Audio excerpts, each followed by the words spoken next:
오늘 우리는 산상수훈 19번째 시간을 맞이합니다. 지난 2주간에 걸쳐서 우리는 너희는 세상의 소금이라 하신 예수님의 말씀을 배웠고, 오늘은 그 말씀에 이어서 너희는 세상의 빛이라 라고 말씀하신 예수님의 말씀을 함께 배우고자 합니다. 다시 한번 강조하는 것은 예수님은 너희는 세상의 빛이 되라, 너희는 세상의 소금이 되라 이렇게 말씀하지 않으셨다는 거예요. 너희는 세상의 소금이다, 너희는 세상의 빛이다 라고 선언하셨고, 그리고 이제는 그 소금으로서 빛으로 어떻게 살아야 되는가를 가르쳐주고 계신다는 것을 기억해야 됩니다. 그래서 너희는 세상의 소금이요 빛이라는 이 말씀은 예수 믿는 하나님의 자녀들의 정체성, 따라합시다. 정체성, 사명. 그래요. 정체성과 사명을 가르치는 말씀이라는 거예요. 내가 누구인지, 내가 뭘 하며 살아야 되는지. 사랑하는 여러분, 우리 아이들이 오늘도 말씀을 들었는데, 여러분, 이 아이들이 세상을 끝까지 살아내야 되잖아요. 그렇죠? 살아가야죠. 그렇죠? 이 아이들 속에 뭐가 있으면 이 아이들이 끝까지 흔들리지 않을까요? 여러분들, 이 아이들 속에 무엇이 담겨 있기를 원합니까? 딱 두 가지 있으면 돼요. 이 아이들이 내가 누구인지를 알고 있으면 되는 거예요. 그리고 내가 뭘 하며 살아야 되는지, 나의 정체성과 사명을 아는 아이들은 어떠한 일이 다가와도 잠시 흔들리고 넘어질 수 있겠지만 다시 일어날 거고요. 그리고 끝까지 그 길을 달려갈 수 있을 거예요. 그래서 우리 아이들에게 네가 누구냐라는 걸 끊임없이 가르쳐줘야 되는 거예요. 예수님도 예수님 말씀 보면은 계속 가르치는 게 뭔지 아세요? 우리가 누구인가? 예수 믿는 자녀들이 누구인가를 가르치고 있고요. 그리고 예수 믿는 하나님의 자녀들이 뭘 하며 살아야 되는가? 이걸 가르치고 있다는 거예요. 여러분, 분명한 것은 오늘 말씀에서는 하나님의 자녀는 그 정체성이 세상의 소금이다, 세상의 빛이다 라고 말씀하시고, 그러면 사명은 무엇이겠습니까? 소금으로서의 역할, 소금으로 해야 될 일을 하는 게 사명이겠지요? 그리고 빛으로서의 사명은 뭐겠습니까? 빛이 해야 될 일을 하는 것이 빛의 사명이에요. 맞죠, 여러분? 소금에 대해서는 지난 2주 동안 살펴보았고, 그러면 오늘 빛이라고 말씀하신 예수님이 빛으로서 어떤 사명을 감당해야 되는가, 빛으로 어떤 역할을 해야 되는가를 오늘 여러분과 함께 나누기를 원합니다. 여러분, 빛이 해야 될 일이 뭘까요? 그냥 간단하게 해요. 빛이 무슨 일을 합니까, 여러분? 어둠을 밝히죠.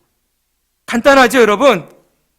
빛의 역할은 어둠을 밝히는 거예요.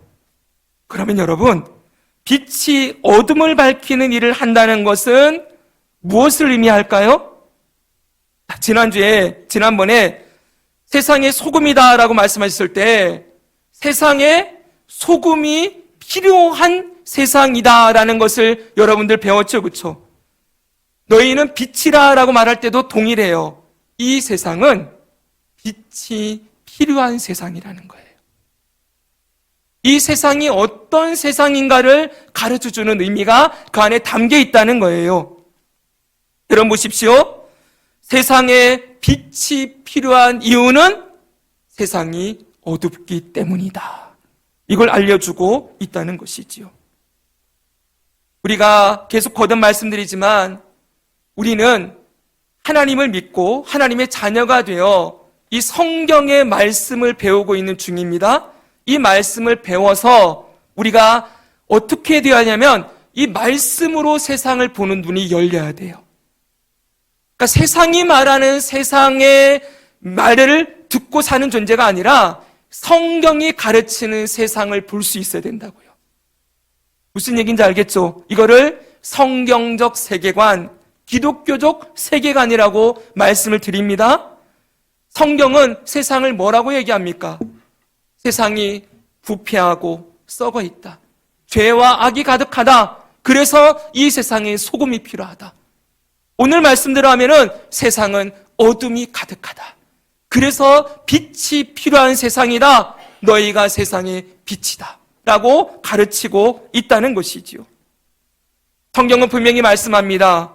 성경 곳곳에 이 세상이 어둠이 가득하다. 라고 말씀하고 있어요. 그러면 여러분, 왜 이 세상이 어둠에 갇히게 됐을까요? 왜 세상이 어둠이 가득할까요? 간단합니다. 빛이신 하나님을 잃어버렸기 때문이에요. 정확한 표현은 빛 대신 하나님을 떠났기 때문에. 성경은 하나님과 예수님을 빛으로 묘사하는 것을 볼 수가 있어요. 시편 말씀 보시면 시편 104편에 주께서 옷을 입음같이 빛을 입으시며 하늘을 휘장같이 치시며, 하나님이 빛을 옷으로 입고 계신데요. 요한복음 8장에는 이렇게까지 말씀합니다.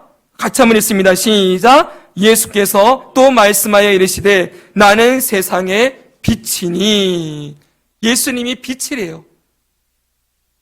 사랑하는 여러분, 사람이 범죄하기 전에 에덴 동산에 있을 때 빛 가운데 살았어요. 물론 태양과 달, 모든 별들을 만들어 놓으신 다음이기 때문에 태양도 있고 달도 있지만 더 중요한 건 하나님의 영광의 빛 안에 거하고 있었던 거예요. 빛이신 하나님과 교제하며 그 빛 가운데 날마다 살아가는 삶이었지요. 그런데 선악과를 따먹고 하나님의 왕되심을 거부하고 반역한 사람은 빛 대신 하나님과 멀어지게 되었어요. 하나님의 영광에서 떠나게 되었다. 사람의 상태를, 죄인의 상태를 하나님의 영광에서 떠난 상태다. 이렇게 성경은 말해요. 바로 빛이신 하나님과 멀어지게 되었다는 거예요. 그러면 여러분 어떻게 되겠습니까? 그 사람의 마음에 빛이 아닌 어둠이 찾아오게 되지요. 그리고 이 사람들의 어두워진 마음이 이 땅에 가득하기 때문에 이 세상이 어둠 속에 잠겨져 있다라고 말씀하고 있다는 것입니다. 바로 빛 대신 하나님을 잃어버린 결과, 떠나버린 결과는 어둠에 갇히게 되었다는 것이지요. 그럼 여러분, 구체적으로 이 빛을 잃어버리고 어둠 속에 살게 되었다는 것은 무엇을 의미할까요? 제가 두 가지로 말씀을 드립니다. 첫째는 빛 대신 하나님이 아닌 어둠의 영인 사단의 지배를 받으며 살게 되었다는 뜻이에요. 에베소서 6장을 보면은 이런 말씀이 나옵니다. 잘 아시는 말씀. 마귀의 간계를 능히 대적하기 위하여 하나님의 전신갑주를 입으라. 우리의 씨름은 혈과 육을 상대하는 것이 아니요 통치자들과 권세들과 이 어둠의 세상 주관자들과 하늘에 있는 악의 영들을 상대함이라. 여기 사단이 나오고요. 그 다음에 통치자들, 권세자들, 이 어둠의 세상 주관자들, 하늘에 있는 악의 영들, 이렇게 표현해요. 이건 전부 사단이 우두머리이고 나머지는 전부 사단을 추종하는 타락한 천사들을 얘기하고 있는 거예요. 여러분, 이 땅에 사단이 죄를 지은 인간의 마음을 지배하고 하나님이 왕이 아닌 자기가 주인 되어 살아가는 마음을 사단이 다 사로잡고 그 마음을 주관하다 보니까 그 마음에 여러분 악한 귀신들, 악한 영들이 들어가서 그 마음을 어둠의 세상 주관자들이 그랬잖아요. 어둡게 만들고 그 사단의 종로로 타면서 마음껏 죄를 짓고 사는데 자기의 실체를 보지 못하도록 눈을 가려놓는 것이지요. 여러분, 이 세상을 보십시오. 이 세상에 정말 아름답고 정말 가치 있고 정말 보배롭고 정말 좋다라고 말하는 것들을 어디서 발견할 수가 있겠습니까? 요즘 저는 가끔 이 여행하러 다니는 분들의 그 기록들, 영상들을 가끔 보는데 정말 하나님이 창조한 세상이 얼마나 아름다운 거예요. 한 부부가 알래스카를 여행을 해요. 근데 여러분, 그 알래스카를 여행하면서 드론을 띄워가지고 이렇게 찍은 영상을 보여주는데 감탄이 절로 나와요. 그 울창한 숲을, 그 아름다운 호수들. 여러분, 이 땅에 인간이 사단의 종로로 타면서 그 아름다움들을 다 파괴하고 무너뜨리며 그렇게 살아가고 있지만, 여러분, 이 땅의 피조물들은 왕 되신 하나님을 지금도 찬양하고 노래하고 있어요. 사랑하는 여러분, 보십시오. 사람의 마음에 하나님을 잃어버리니, 그 마음에 하나님 두기를 싫어하니, 왕 되신 하나님을, 빛이신 하나님을 떠나가니 그 마음에 사단이 그 마음을 주관하고 어둠이 가득 차서 그 안에서 나오는 것이 더럽고 악한 것만 나오게 되는 것이죠. 여러분 기억하십시오. 사람은 두 부류입니다. 성경이 말하는 사람은 그냥 똑같은 사람이 아니라 두 종류의 사람이 있다. 딱 얘기합니다. 한쪽은 하나님의 왕되심을 믿고 하나님의 자녀가 되어 살아가는 하나님의 백성이 있고요. 한쪽에는 하나님 없이 자기가 주인 되어 살아가는데 사단의 종로로 타면서 일평생 사단의 노예가 되어 죄만 짓고 살다가 멸망당할 수밖에 없는 사람이 있다고 성경은 가르치고 있어요. 사랑하는 여러분, 사람을 외모로 평가하는 이 세상 속에서 우리는 사람의 실체를 알아야 됩니다. 하나님이 없는 자는 그 마음의 주인이 사단이고 그 마음이 어둠의 영의 지배를 받으며 살아가고 있다라는 것을 우리가 성경을 통하여 분명하게 알 수 있는 것이지요. 이게 바로 빛을 잃어버린 상태예요.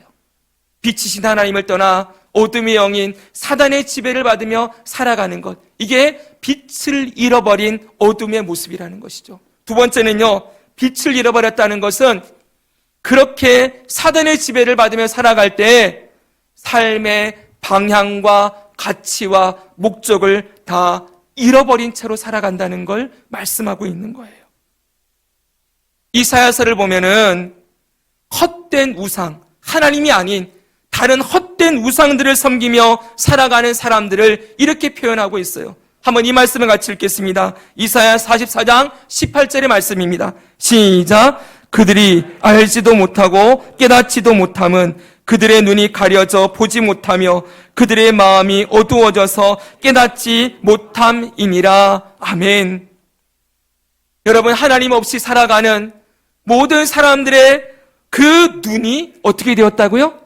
가려졌다. 그 마음이 어떻게 되었다고요? 어두워졌다.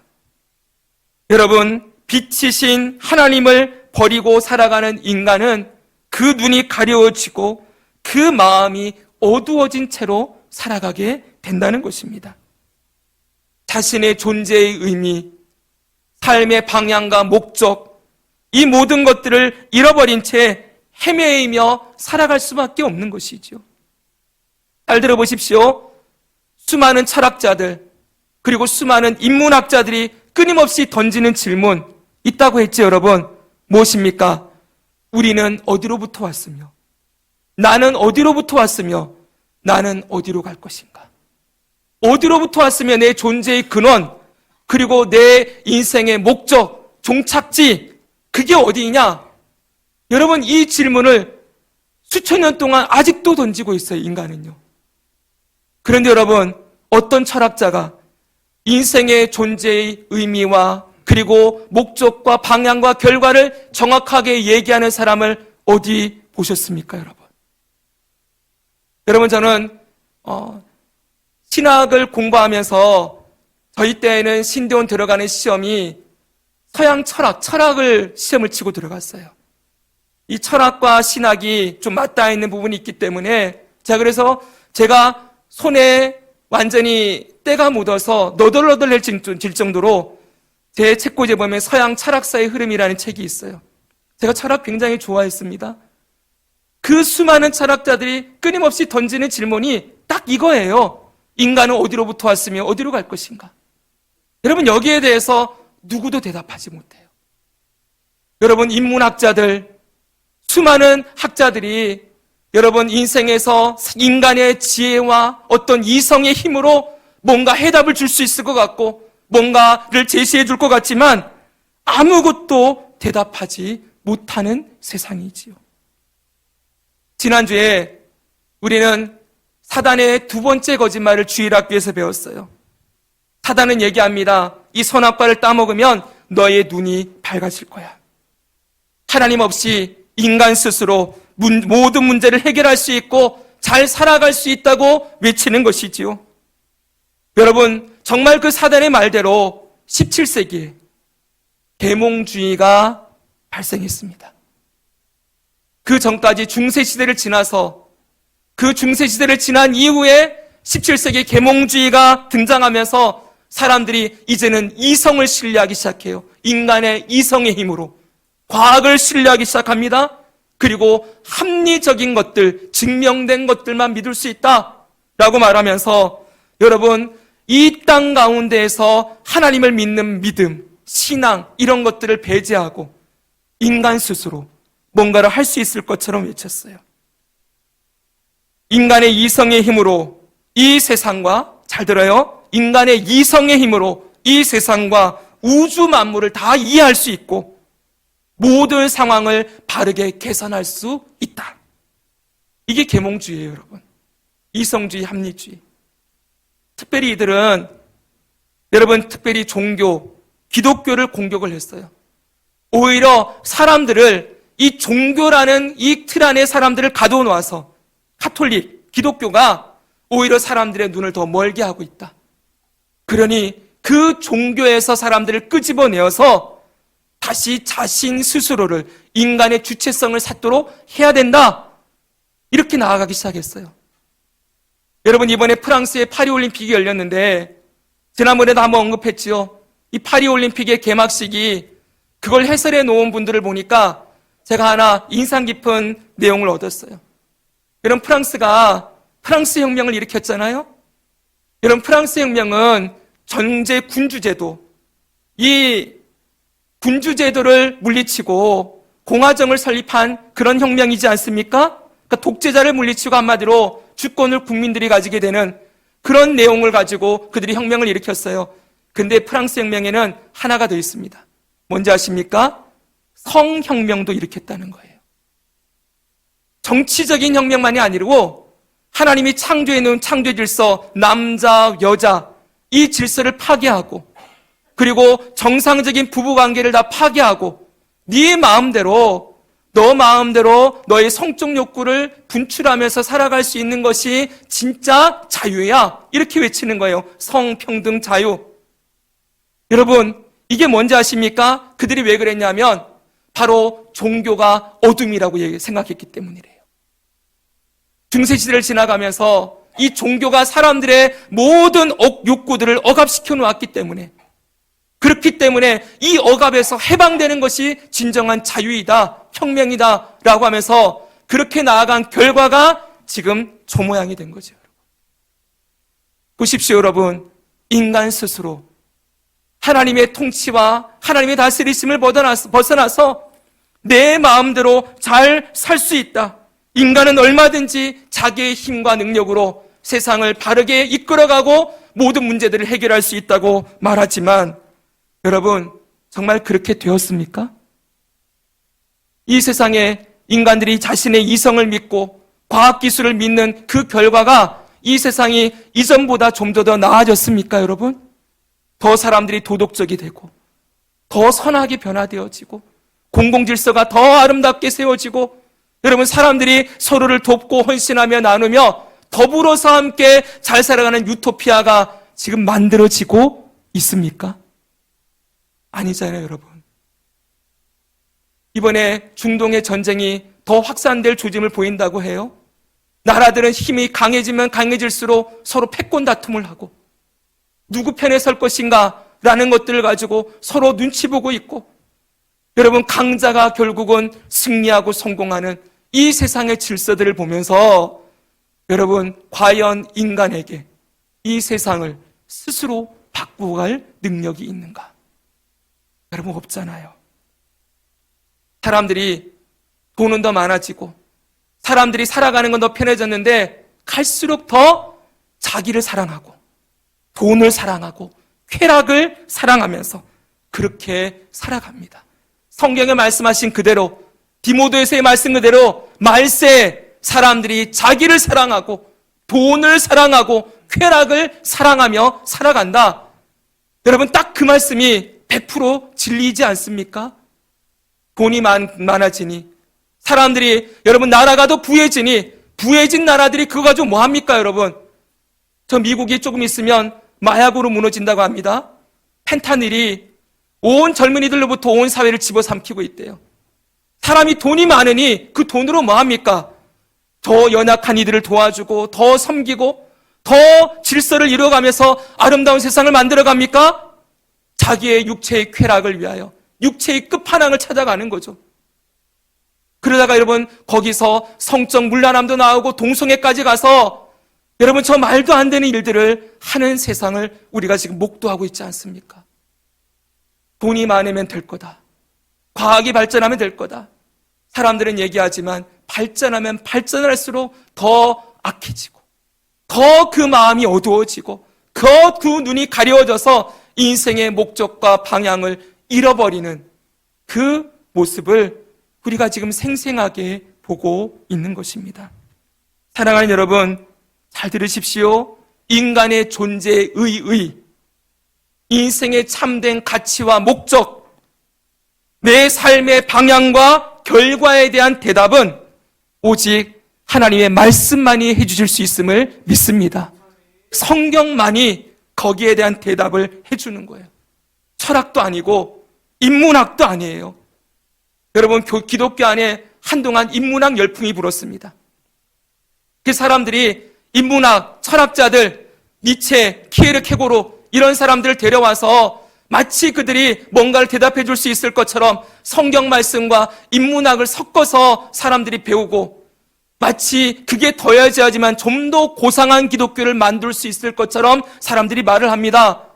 근데 여러분 전부 헛된 거예요. 인간의 머리에서 나온 이성의 결과물이 무슨 해답을 줄 수가 있습니까? 그 책들 보면 여러분 뭐라 그럽니까? 너 주체적으로 살아라. 네가 네 인생의 주체적인 존재니 네 인생 네가 하고 싶은 대로 살면 돼. 하나님은 필요 없어. 여러분 하나님의 말씀과 정반대되는 이야기를 하는 그들의 내용과 성경이 어떻게 조화가 됩니까? 사랑하는 여러분, 제가 요즘 이제 이사 준비를 하고 있습니다. 교회를 이사할 준비를 하면서 제 책꽂이를 보고 있어요. 저는 언젠가도 말씀드렸지만 제 책꽂이에 있는 책들 3분의 2 이상은 버려도 된다고 생각해요. 제가 젊었을 때 얼마나 많이 찾았는지 몰라요. 얼마나 많이 다른 기독교 그리고 신앙의 영성의 어떤 중심을 찾으려고 수없이 헤매면서 제 책꽂이에 보면은 저자별로 저는 책을 사요. 한 분의 책이 좋다. 그러면 그분의 이 저자를 책을 같이 사는 거예요. 통째로 읽어요. 그 사람이 뭔 얘기를 하는지 들어보고 싶은 거죠. 제가 항상 질문이 그거였어요. 이 사람은 도대체 뿌리가 어딜까? 어디서부터 이런 얘기를 배워서 이 얘기를 하고 있을까? 근데 여러분 다 헛된 거였어요.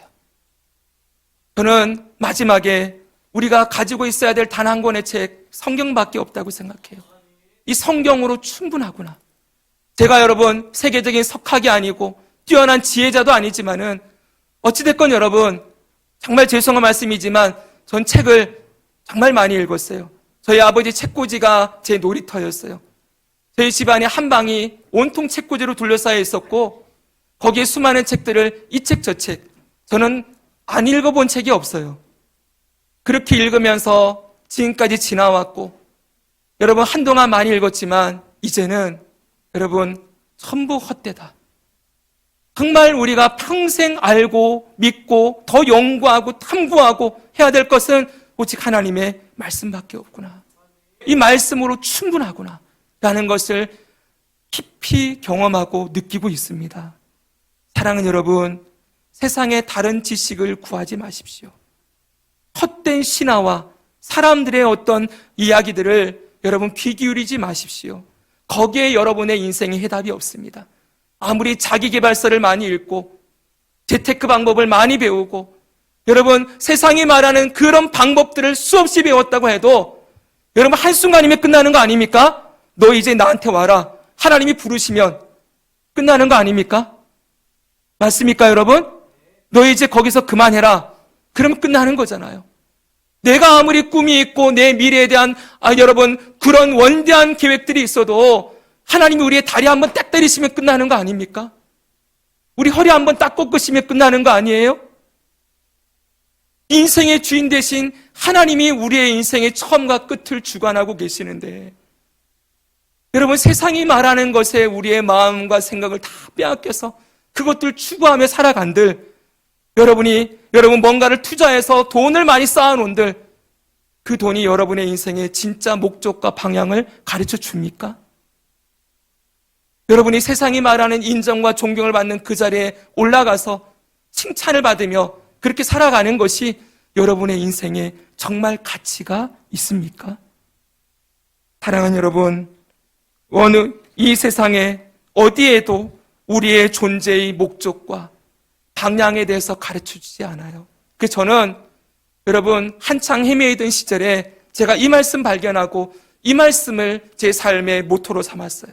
물론 성경 말씀 전체이지만은 로마서 13장 36절입니다. 같이 한번 읽을까요? 읽습니다. 시작.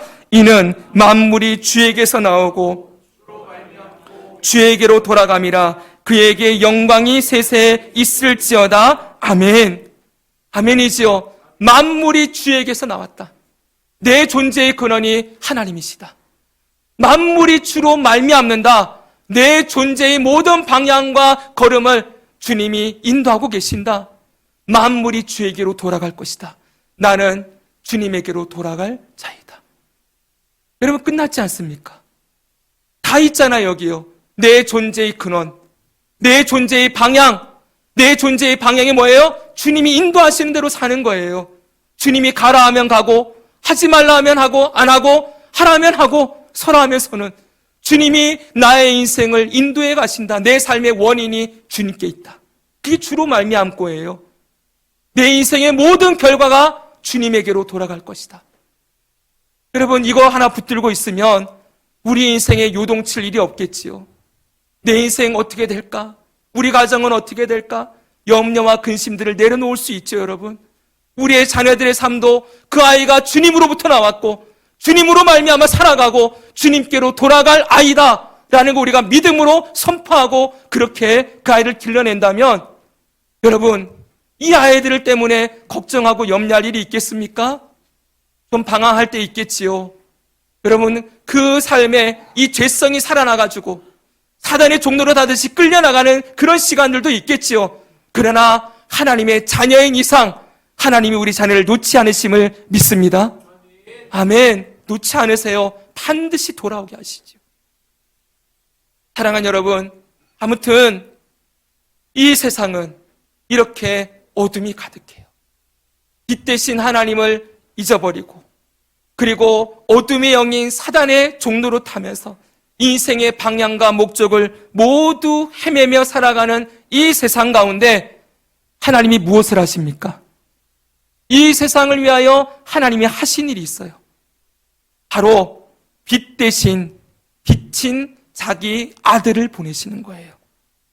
요한복음 8장 12절을 같이 한번 읽어보겠습니다. 예수께서 시작. 예수께서 또 말씀하여 이르시되 나는 세상의 빛이니 나를 따르는 자는 어둠에 다니지 아니하고 생명의 빛을 얻으리라. 아멘. 예수님이 나는 세상의 빛이다. 나를 따르는 자는 어둠에 다니지 않고 생명의 빛을 얻으리라. 할렐루야죠. 아멘이지요. 또 말씀합니다. 요한복음 12장 46절 나는 빛으로 세상에 왔나니 물은 나를 믿는 자로 어둠에 거하지 않게 하려 함이로다. 아멘. 예수님이 빛으로 온 이유는 뭐래요? 예수님 믿는 자들을 어둠에 거하지 않게 하려고 어둠 속에 살지 않게 하기 위하여서 예수님이 오셨다라고 말씀하고 있는 거예요. 여러분, 예수님이 이 땅에 오신 목적이 뭡니까? 어둠 가운데 살던 저와 여러분을 빛 대신 예수님이 생명의 빛을 주시고 그 생명의 빛 대신 예수님을 따라 어둠에 속한 자가 아닌 빛에 속한 자로 살게 하시기 위하여 오셨다라고 말씀하고 있어요. 성경은 여기서 한 걸음 더 나아가서 이렇게까지 가르칩니다. 에베소서 5장 8절 같이 읽습니다. 시작. 너희가 전에는 어둠이더니 이제는 주 안에서 빛이라. 빛의 자녀들처럼 행하라. 아멘. 여기도 하나님의 자녀들을 너희는 주 안에서 빛이다 라고 선언하고 있어요. 이전에 우리가 어둠 속에 살았지만 이제는 우리도 예수님을 믿기 전에, 알기 전에는 여러분 사단의 종이 되어 인생의 목적과 방향을 모르고 헤매며 살았었는데, 그런데 이제는 예수님이 우리를 찾아와 주시고 하나님이 구원을 선물로 주셔서 이제는 생명의 빛이신 예수님을 마음에 모시고 사는 자가 되었습니다. 우리 안에 예수님이 계시지요. 그 예수님이 우리의 빛이 되셔서 이제 빛의 자녀가 되었다라고 선언하고 있는 거예요. 한번 따라합시다. 나는 빛의 자녀입니다. 옆에 분에게도 인사하겠습니다. 당신은 빛의 자녀입니다. 아멘. 빛 대신 하나님의 자녀가 되었다. 그래서 이제 빛의 자녀들처럼 살아라 라고 말씀하고 있는 거예요. 자, 정리하겠습니다. 여러분은 이제 왜 예수님께서 너희는 세상의 빛이라고 하셨는지 그 이유를 우리는 알게 되었어요. 빛 대신 하나님을 떠나 사단의 종으로 살면서 인생의 목적과 방향을 잃어버린 채 헤매이던 우리의 인생에 빛 대신 예수님이 찾아오셨고 그 예수님의 생명의 빛으로 말미암아 이제는 어둠의 자식이 아닌 빛의 자녀가 되었기에 너희는 세상의 빛이다 라고 선언하셨다는 거예요. 그러면 이제 여러분, 우리에게 남겨진 숙제, 빛의 자녀가 되었는데 그럼 빛의 자녀로 어떻게 살아야 할 것인가? 빛으로 산다는 것은 무엇인가? 빛의 역할을 감당한다는 것은 무엇인가? 그게 구체적으로 어둠을 물리치는 거라 그랬는데 그게 뭐냐라고 했을 때 여러분 오늘은 한 가지만 얘기하고 마치려고 그럽니다. 먼저는 빛의 자녀로 살아가는 것, 빛의 역할을 감당하는 것, 간단하지요. 빛 대신 예수님을 전하고 나누는 것입니다. 사랑하는 여러분, 다시 말씀드리지만 우리가 사는 이 세상은 빛 대신 예수님을 거부하고 싫어하는 세상이에요. 요한복음 1장에 보니까 이런 말씀이 나옵니다. 빛이 어둠에 비치되 어둠이 깨닫지 못하더라. 참 빛, 곧 세상에 와서 각 사람에게 비추는 빛이 있었나니 그가 세상에 계셨으며 세상은 그로 말미암아 지은 바 되었으되 세상이 그를 알지 못하였고, 이 세상에 참 빛이 오셨는데 그분이 세상을 창조하신 분이래요. 그런데 세상이 그를 알지 못하였고 자기 땅이 오매 자기 백성이 영접하지 아니하였다. 여러분 요한복음 3장에서는 더 분명하게 얘기합니다. 이 말씀을 같이 한번 읽습니다. 그 정죄는 시작. 그 정죄는 이것이니 곧 빛이 세상에 왔으되 사람들이 자기 행위가 악함으로 빛보다 어둠을 더 사랑한 것이니라. 악을 행하는 자마다 빛을 미워하여 빛으로 오지 아니하나니 이는 그 행위가 드러날까 함이요. 아멘. 사람들이 왜 빛을 싫어합니까? 어둠이 드러날까 봐. 참 빛이 세상에 왔는데 사람들이 자기 행위가 악해서 빛보다 어둠을 더 사랑하고 빛을 미워하고 빛으로 나오지 아니한다. 왜? 그 행위가 드러날까 함이니라. 사랑하는 여러분, 정말 이 세상이 그렇지 않습니까? 예수님에게로 나오기 싫어해요. 사람들 교회에 나오기 싫어하죠? 왜요? 교회에 나오면 뭐 예배도 드려야 되고 뭐 헌금도 내라 그러고 뭐 이것저것 하지 말라는 것도 많고, 나는 내 멋대로 살고 싶은데 한마디로 교회에 안 나오는 이유는 뭐예요? 내 마음대로 못 산다는 거잖아요. 난 아직 술도 먹어야 되겠고 난 아직도 담배도 피고 내가 하고 싶은 대로 살고 싶은데 교회에 나가면 하지 마라 하라 이러니 귀찮다는 거죠. 근데 속마음을 들여다보면 그게 다 뭐예요? 교회에 나가면 자기의 이 내면에 쌓여있는 죄가 드러날까봐 무서운 거예요, 여러분. 누구나 자기가 죄 짓고 살아가고 있다는 거 알고 있거든요. 그쵸, 여러분? 근데 그 죄를 어떻게 해결할 수는 없겠고, 죄가 주는 즐거움을 놓고 싶지는 않고, 그리고 교회 나가면은 그 죄를 버려야 된다고 하니 그 빛으로 나아가기 싫어하는 거예요. 사랑하는 여러분, 이런 사람들에게 뭘 해야 됩니까, 여러분? 빛으로 나오기 싫어하는 자들이 그 어둠 가운데서 살다가 그 결과는 뭐예요? 결국 둘째 사망, 불못 아니겠습니까? 정말 그 영혼들을 우리가 기억한다면 그럼에도 불구하고 그 어둠을 밝혀줄, 그 인생의 어둠을 밝혀줄 예수 그리스도, 그 빛 대신 예수님을 증거하고 나누는 것이 정말 필요하지 않겠습니까? 사랑하는 여러분, 사람은 정말 잘 들으십시오.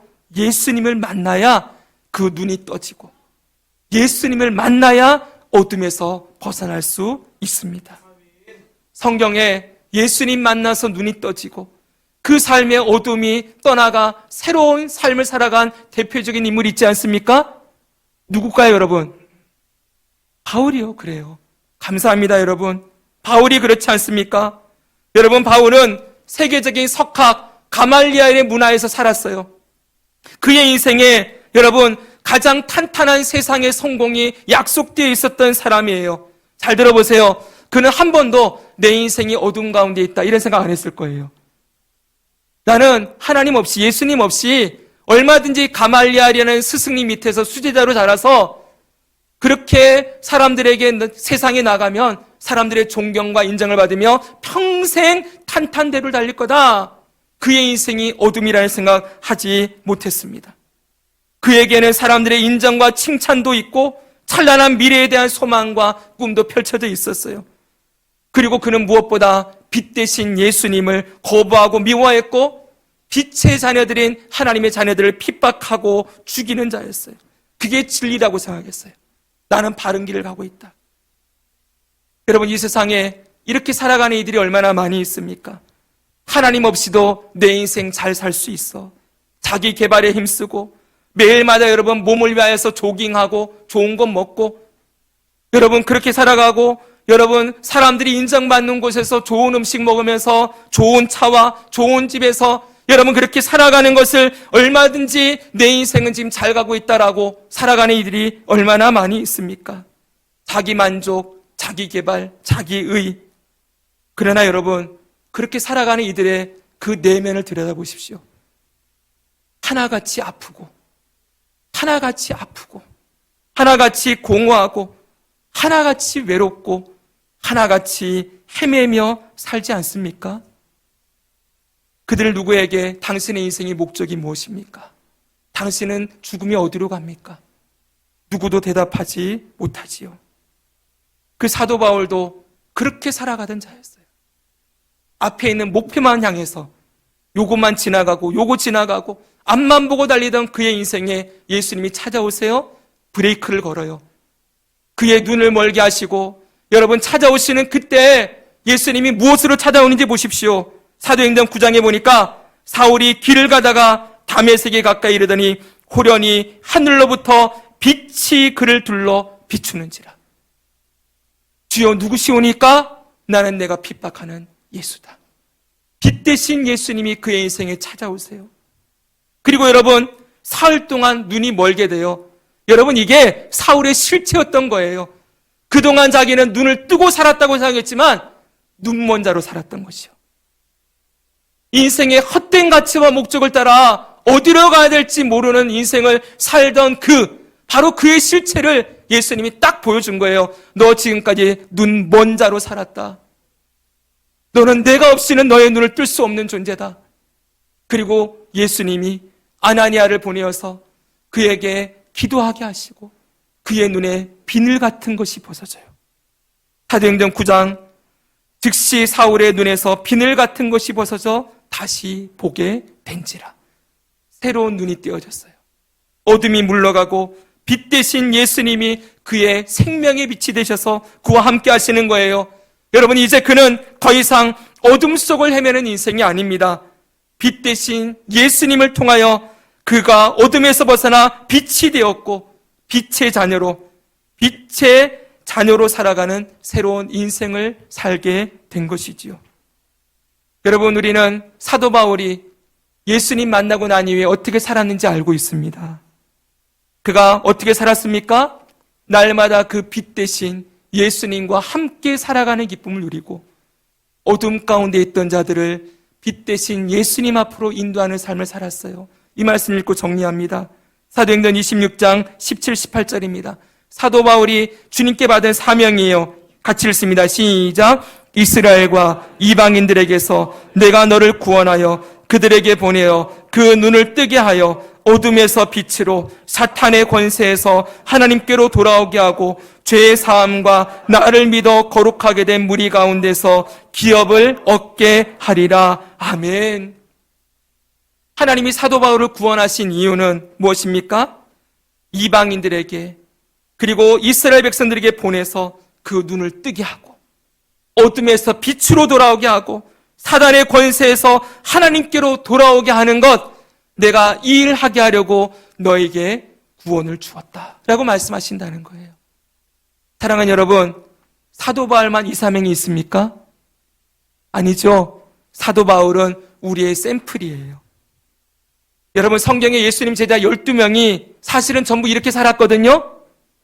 그렇죠, 여러분? 근데 사도 바울 한 사람만 집중적으로 성경이 소개하는 이유는 하나의 모델로 소개하고 있는 거예요. 사실은 여러분, 이 땅의 모든 구원받은 하나님의 자녀들은 사도 바울처럼 살아갈 것을 하나님이 요구하신다는 것을 잊지 마십시오. 빛의 자녀들처럼 행하라. 무엇입니까? 내가 빛 대신 예수님 만났으니 나 혼자만 빛의 길을 걸어가는 것이 아니고 어둠 속에 있고 사단에 매어 종로로 타는 그들을 빛 대신 예수님 앞으로 인도하여 함께 빛 가운데 살아가는 모습을 주님이 보고 싶어 하신다는 거예요. 말씀을 정리합니다. 여러분 가정에 지금 빛이 있습니다. 누가 빛입니까? 여러분이 빛입니다. 할렐루야. 여러분이 예수님을 모신 빛의 자녀로 존재하고 있습니다. 여러분, 그래서 여러분의 가정에 어둠이 물러가는 거예요. 사랑하는 여러분, 빛의 자녀의 사명을 감당하십시오. 아직도 어둠 가운데 있는 사랑하는 가족들을 위하여 누가 울며 기도합니까? 여러분입니다. 여러분, 여러분의 직장에 빛이 지금 임하고 있습니다. 왜요? 빛의 자녀들인 여러분이 그 직장 다니고 있으니 여러분이 그 직장에 빛 대신 예수님을 증거하는 자들임을 잊지 마시기 바랍니다. 우리의 사명이에요. 돈 벌러 다니는 게 아닙니다. 거기에 빛 대신 예수님을 증거하는 자로 여러분을 세우셨음을 믿으시고 우리의 남아있는 모든 삶을 통하여 어둠 속에 헤매이는 영혼들에게 생명의 빛 대신 예수님을 증거하고 예수님의 생명을 나누는 자로 살아가는 저와 여러분 되어서 우리의 모든 삶의 자리에 하나님의 영광이 나타나고 하나님의 나라가 세워지는 역사가 나타나기를 주 예수님의 이름으로 축복합니다.